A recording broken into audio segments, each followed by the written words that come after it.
Esquerda, felizmente, e este é um tributo a saudar por sua força mobilizadora. Ela tem uma pauta larga, porque numa sociedade com tantas desigualdades e com tantas expectativas, são muitas as formas de luta e as bandeiras de luta, e ela tem que atender todas elas, né?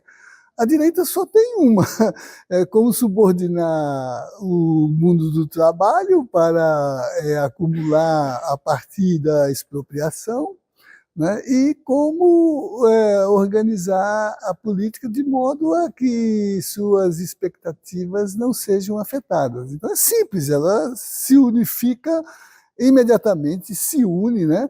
E não perde o foco da sua atuação subordinante, né? Então, a conjuntura que nós estamos vivendo tem essa característica, né? Permanecem as agendas das nossas lutas históricas, porque as desigualdades ainda estão fortes na nossa experiência econômica, social, cultural, política, e temos que articular todas as formas de reivindicar que procedem desses muitos movimentos que ganham força, identidade e protagonismo no social, né? Então, é preciso estabelecer equivalência entre essas expectativas, coordená-las numa ação conjunta, né? E isso, às vezes, dispersa a nossa condição de priorizar as lutas, né? E, por outro lado, dificulta hierarquizar, né? Que, no fundo, o que menos importa é hierarquizar, como conduzi-las todas de um mesmo modo, né? O fato é que isso faz com que a nossa ação seja mais complexa, mais lenta, mais problemática, né? E isso é o nosso valor, quer dizer, a democracia é assim, é lenta. O MST sabe disso, ele marcha, a marcha é longa, ela demora, ela para nos lugares, ela vai educando, dialoga com o social, se identifica com as lutas locais, incorpora na sua grande agenda. E isso é um processo demorado, lento. A democracia é lenta. A direita dá golpe, ela fulmina, ela aniquila o adversário, ela criminaliza o processo político, né? Então, eu acho que a conjuntura é essa. E, por exemplo, o MST compreende isso, ele continua democraticamente construindo a sua agenda. Eu vi agora as teses que estão em debate para o Congresso, né? E elas são um compêndio de sociologia política, porque vai do projeto de sociedade às alternâncias para efeito de compreender, né, o que é o sistema de produção e como isso tudo é mediado por valores e por princípios, como, por exemplo, os direitos humanos, né? Mas no social, o que acontece? Ele é criminalizado, né? Então, ele é apresentado como um processo desorganizador, anárquico, perigoso, né? Então, eu diria assim, a nossa perspectiva conjuntural é ter paciência, não perder de vista o sentido que orienta a nossa luta, saber que as condições de luta envolvem articular muitas bandeiras, né? Assimilar contradições. O nosso discernimento é não permitir que as contradições cheguem ao ponto do antagonismo, que aí elas são inconciliáveis. Mas há contradições não antagônicas, né? A gente vê os quadros nas paredes aqui dessa escola que prepara para isso, né? E se dá conta dessa consciência importante, né? E sem uma consciência alargada, que se faz na história, não há o salto político para transformar a realidade, né? Que eu acho que é a esperança do nosso país, né? Retomar o curso da democracia, que foi interrompido em parte pelo surto necropolítico, né? E acumular a utopia construída com a história que o passado nos lega, né? a história de lutas, né, para avançar ainda mais, né, radicalizar a democracia e aprofundar o processo de construção dos direitos, que é sempre um processo de muita solidariedade, de muita ação comunitária no sentido da sociabilidade do cotidiano, né, e pensar, não é, uma sociedade emancipada, né. Então, eu diria isso de um modo geral, né.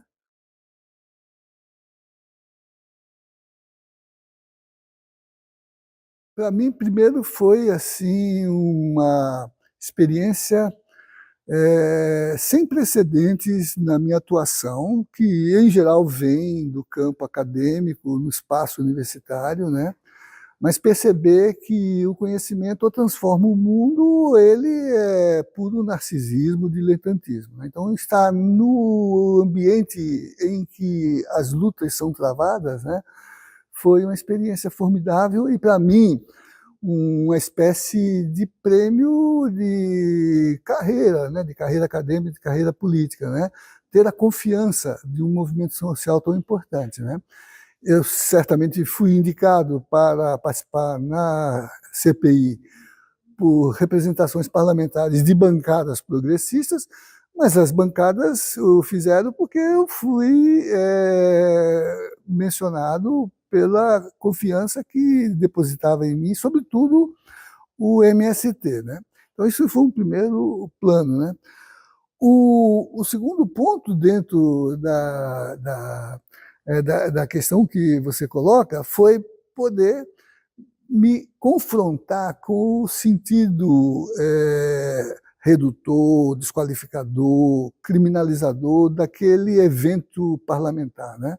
Uma CPI instalada para criminalizar o movimento social, né?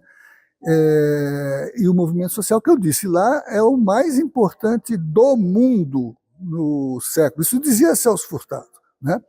E ali poder dizer, sim, que como um movimento social é conflito, mas também é projeto. Então, poder usar aquele espaço, que foi um espaço construído pelos movimentos, na luta pela redemocratização, contra a ditadura, para ter um espaço constituinte que permitisse a pluralidade de posições constitucionais, né? O lugar em que o MST ajudou a construir, mostrando como pode ser disputada a Constituição no sentido de realizar suas melhores promessas, que são promessas de solidariedade, de fraternidade, de igualdade, de justiça, de emancipação, né? Então, ali foi uma experiência importante, né? Me senti de um modo que me dá muita satisfação, né, de ser essa representação discursiva ali naquele espaço, né, de poder oferecer minha leitura do mundo e da sociedade no diálogo construído com os movimentos sociais, a partir dos quais eu pude compreender qual é o sentido legítimo do direito, né? O direito não é a regulação que um sistema de poder se apropria e normaliza a realidade a partir da sua percepção particularizada, a sua ideologia. O direito é essa abertura, né, equitativa para fazer emergir, a partir da consciência histórica, né, o salto transformador que a política oferece ao social, né? E me senti muito confortável, sobretudo por ter afinidade com a bancada, ou as bancadas que me convidaram, e com a assessoria que pude receber do próprio movimento, né?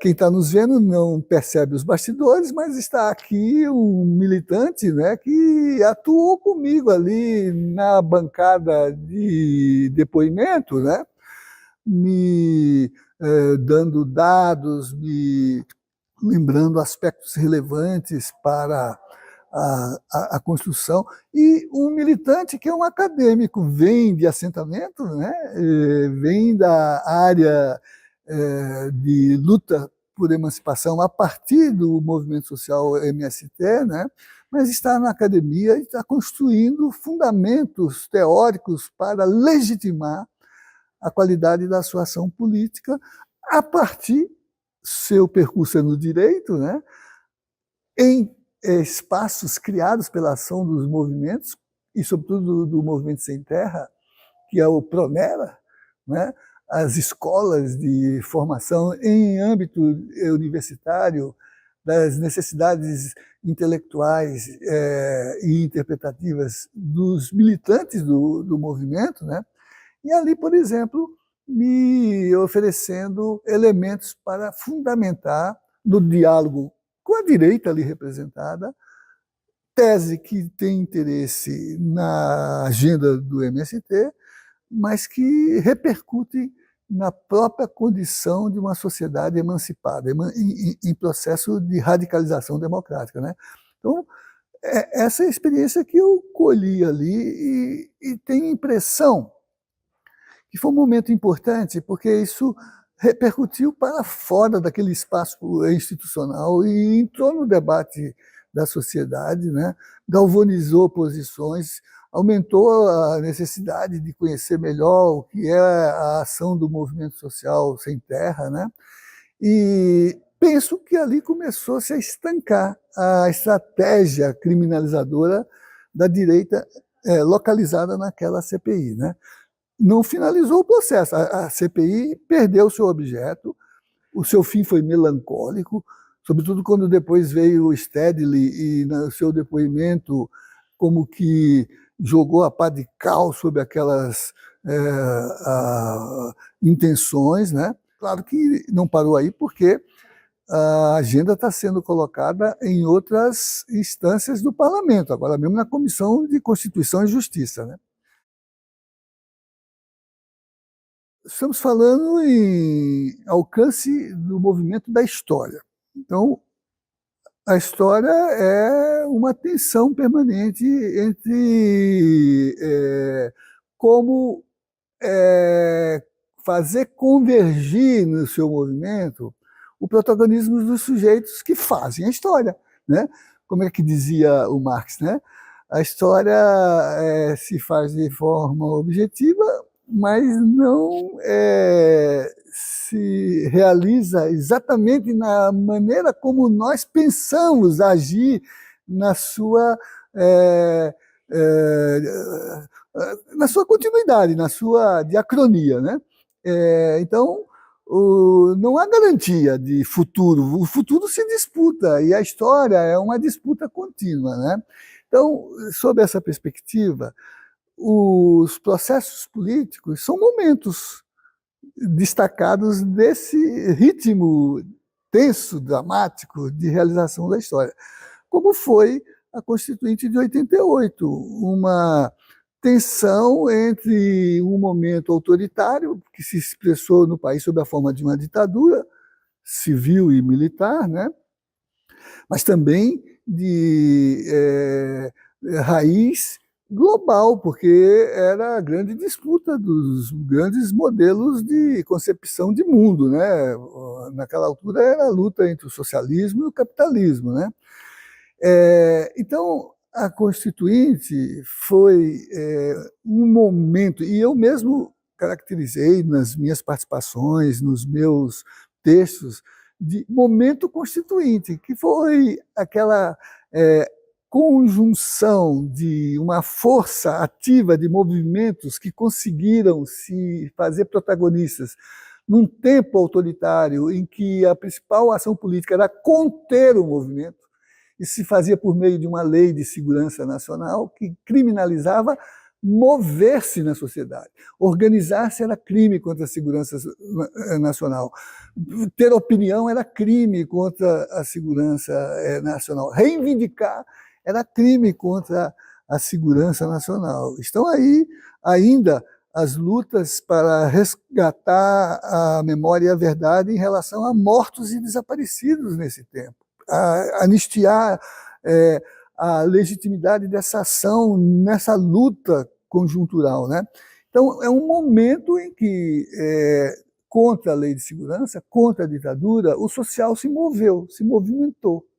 Os trabalhadores urbanos, os trabalhadores rurais, o movimento sem terra, vertente das lutas anteriores, né? As ligas camponesas, né?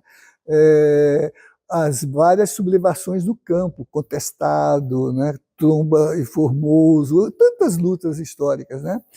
Então, esse momento constituinte permitiu inserir na experiência de luta por redemocratização a recuperação civil do processo democrático, retirado da tutela pretoriana e dos interesses econômicos, né?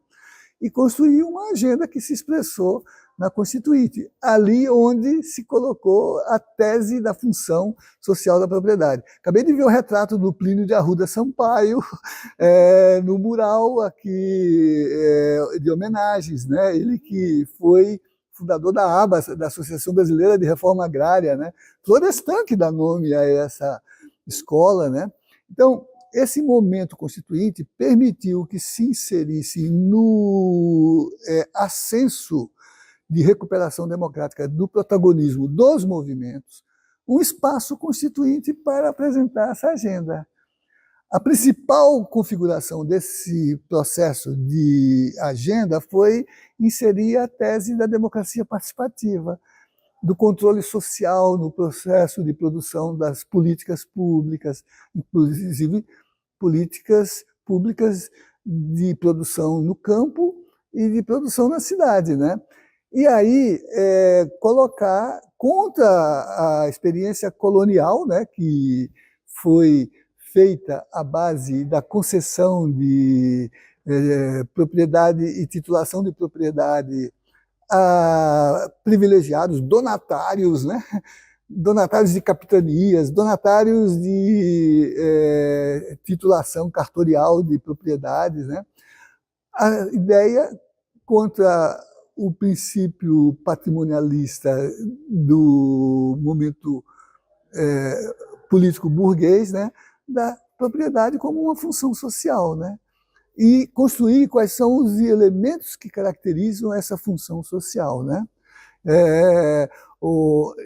E que conduzem a uma tese maior, né, de horizonte de supressão e de redução do alcance privatizante do próprio acesso à terra e à propriedade, né? Então essa foi a conjunção ali num contexto tenso que prevaleceu, ao menos conceitualmente, mas empiricamente pelos desenhos já estabelecidos pelos movimentos sociais, né? A tese de que ou a propriedade cumpre função social ou ela é uma contradição com a legitimidade do direito, né? E esse conceito está colocado na sociedade, mas o momento constituinte ele é seguido de muitos outros momentos, né?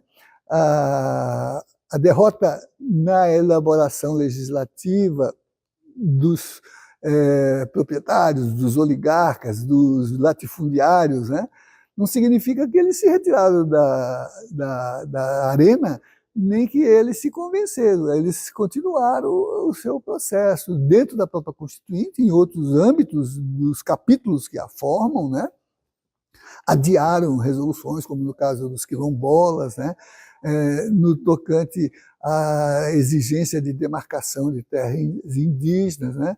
E até no modo como se assegura os sistemas de desapropriação de terra para servir a um fundamento da Constituição conseguido nesse processo, que foi a reforma agrária como uma maneira de dar equidade ao acesso do trabalhador ao campo, né?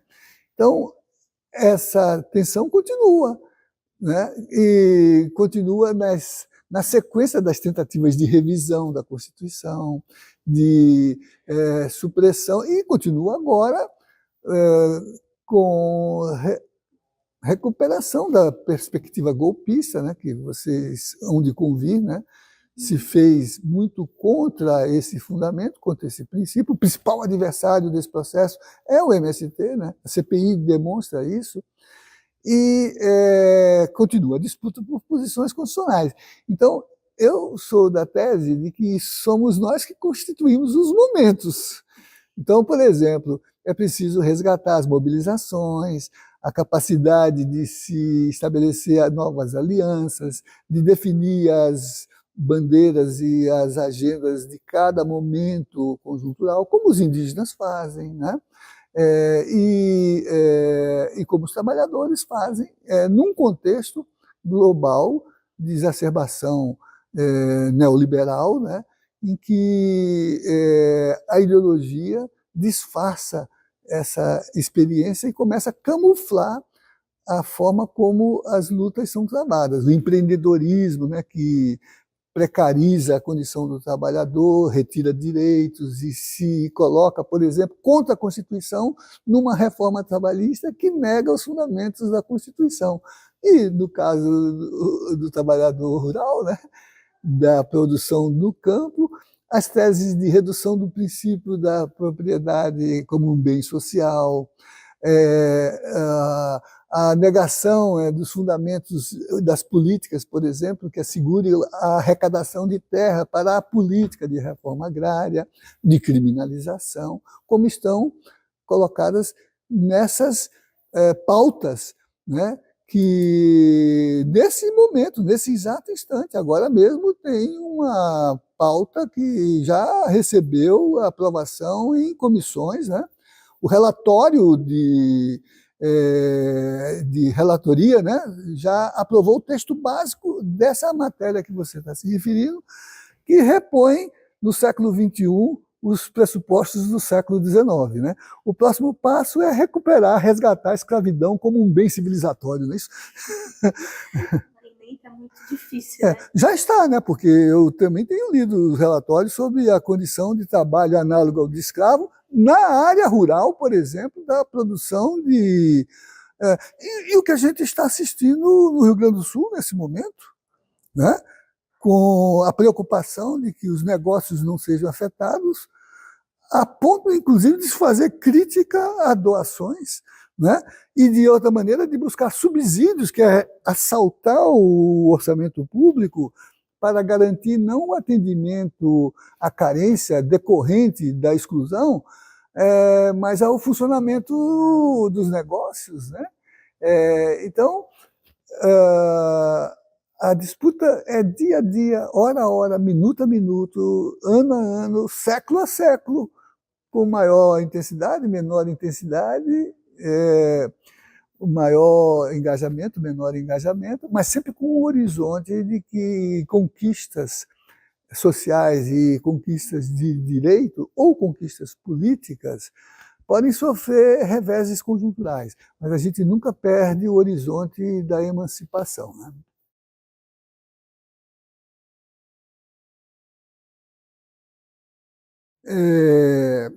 São perguntas complexas, né?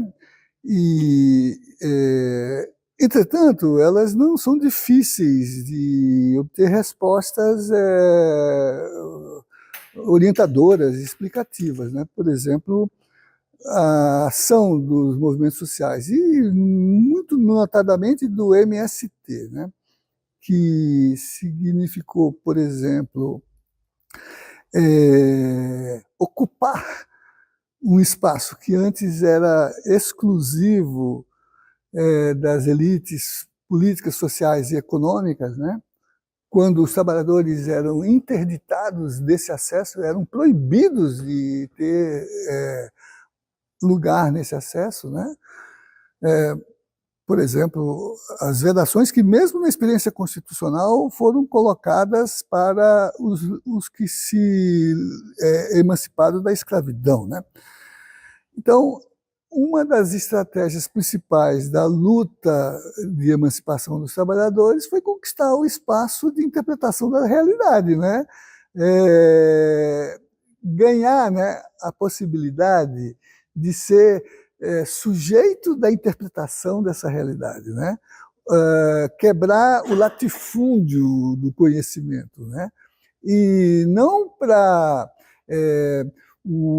se valer de um conhecimento que foi útil para justificar com as teorias de subordinação, as eugênicas, no caso de racialidade do processo, mas também de leitura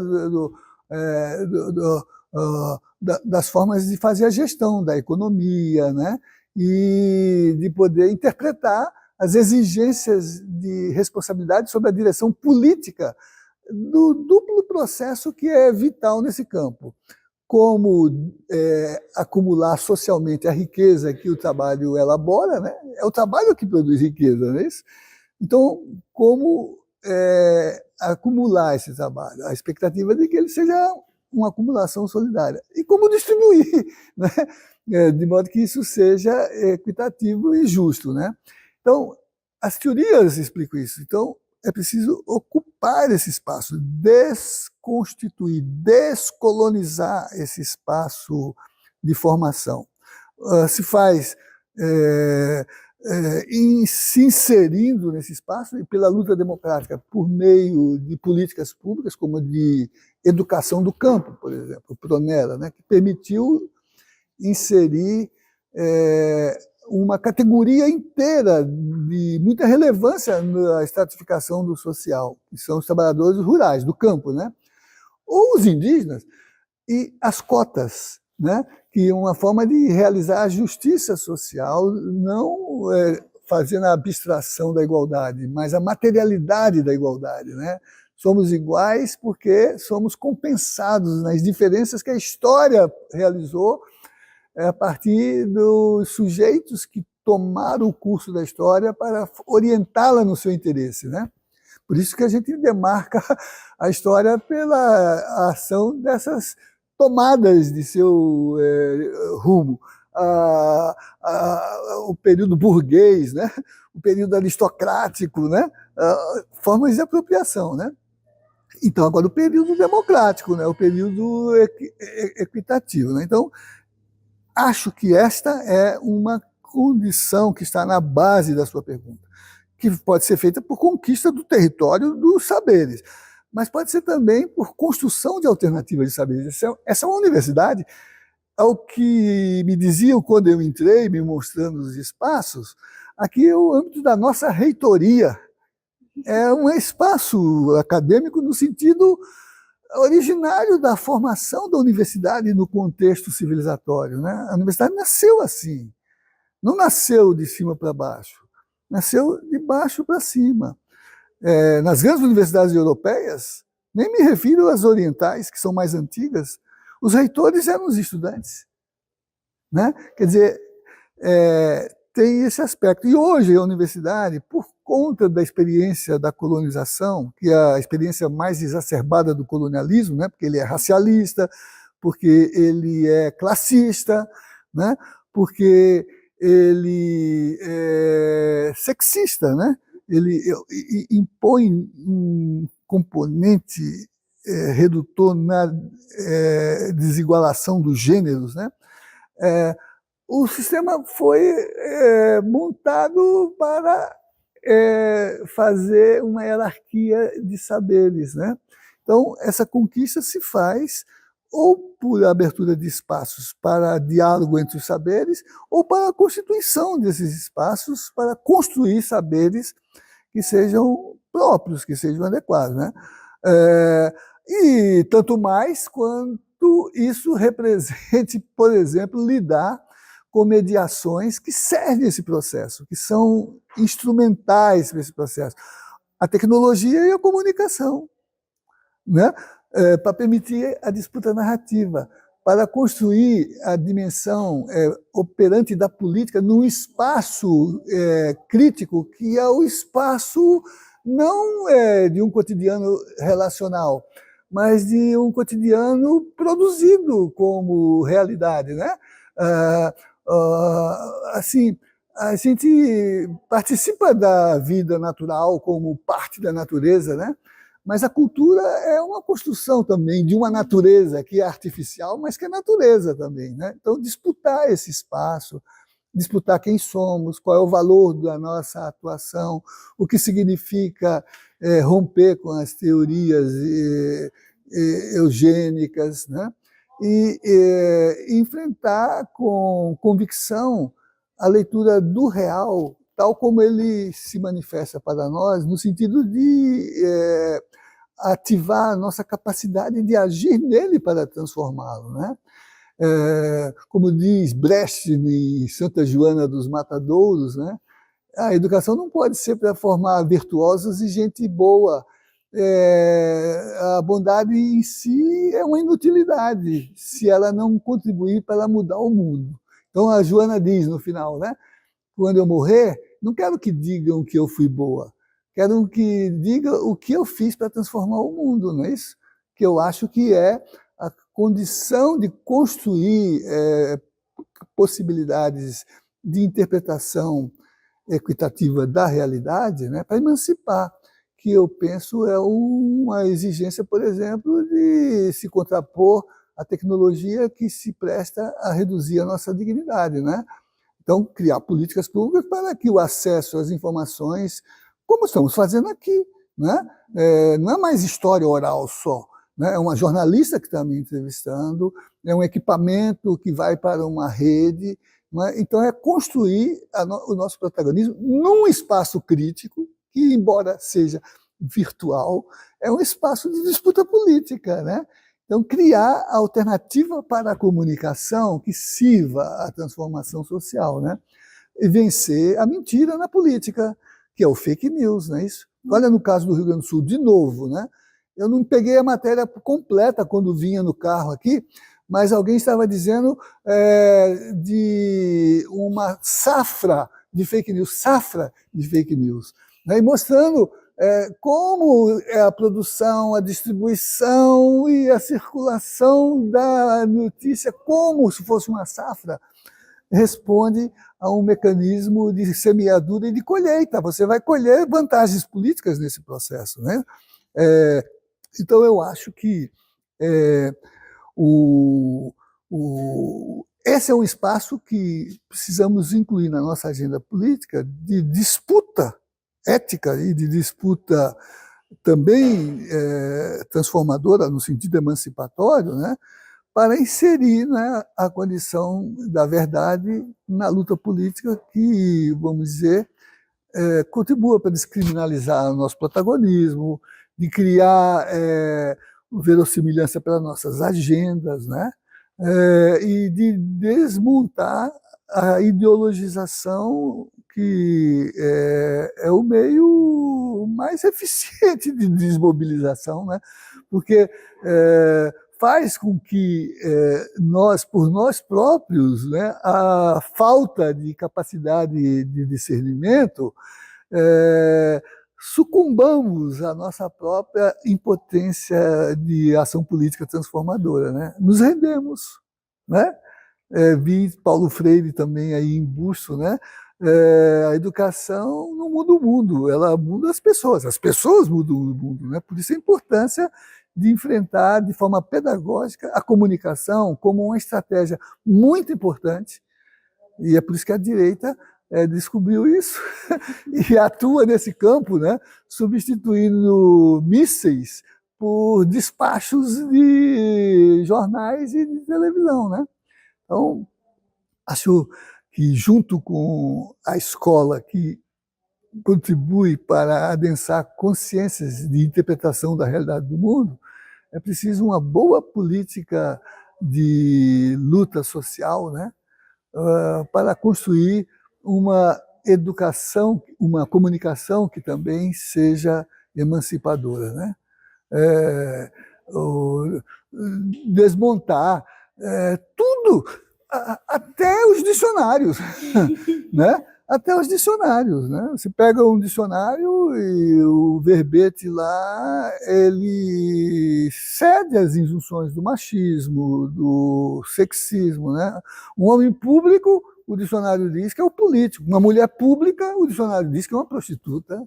Um homem honesto, o dicionário diz é probo. Uma mulher honesta, ele diz é uma virtuosa, né? Então, desmontar essa dimensão fascista que está não só nas formas de governar, mas na forma de estruturar o social, né? Desarmar as consciências adestradas nos púlpitos, nas tribunas parlamentares, né? Mas também nos espaços de comunicação, né?